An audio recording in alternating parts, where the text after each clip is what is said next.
Ang presyo po ni XRP kamakailan lamang ay bumaba po sa $2.2 kung saan ay nagdulot po ito ng mga usapan sa market ukol po sa hinaharap ng native crypto ni Ripple na si XRP.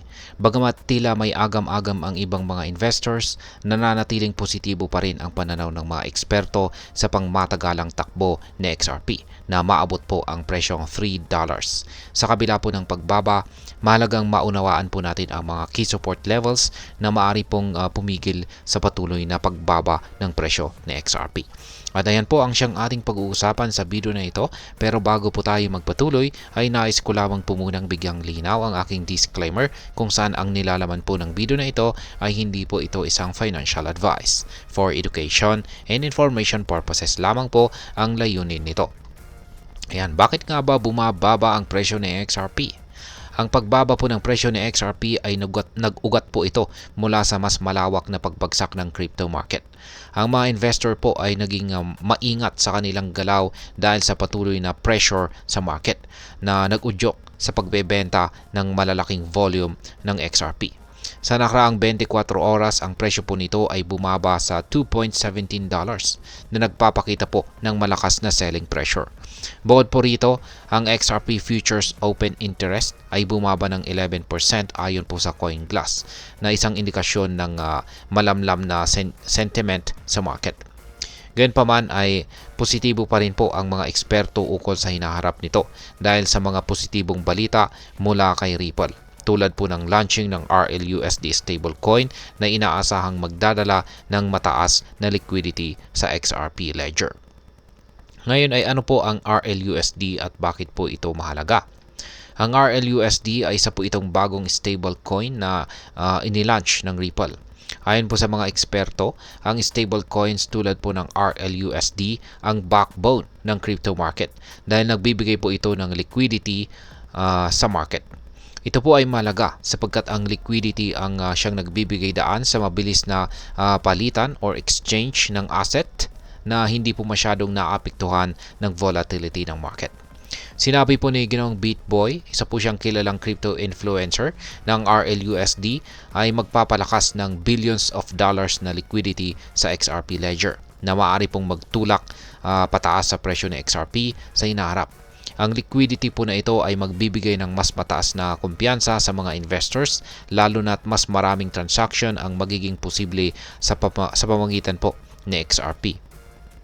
Ngayon ay ano po ang support levels na kailangan po nating bantayan.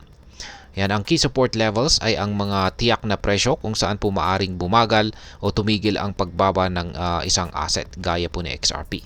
At ayon po sa mga eksperto, ang unang support level po na babantayan natin rito ay ang presyong $2.3.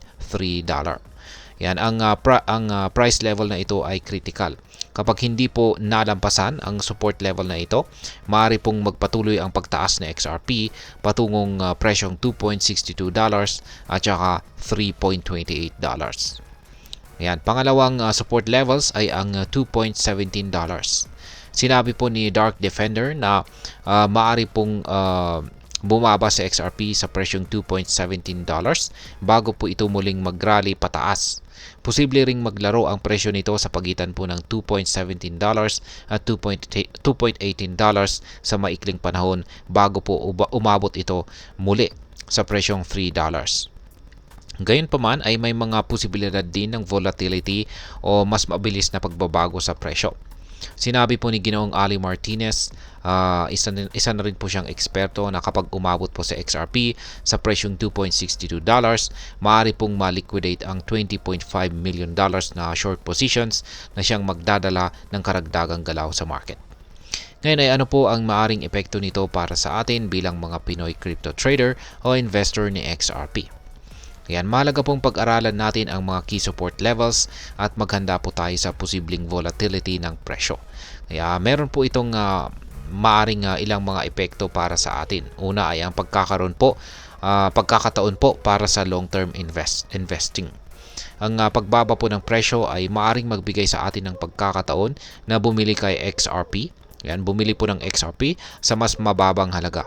Kung positibo po ang pananaw, kung positibo po ang ating pananaw sa hinaharap ni Ripple, ito po ang tamang oras upang magdagdag ng ating portfolio. Pangalawa ay babala po or warning sa mga short-term traders. Kung ikaw po ay isang trader na nakatuon sa panandaliang kita, mag-ingat po tayo sa volatility ng presyo. Siguraduhin gumamit ng tamang risk management strategies tulad po ng paggamit ng stop loss upang limitahan ang posibleng pagkalugi.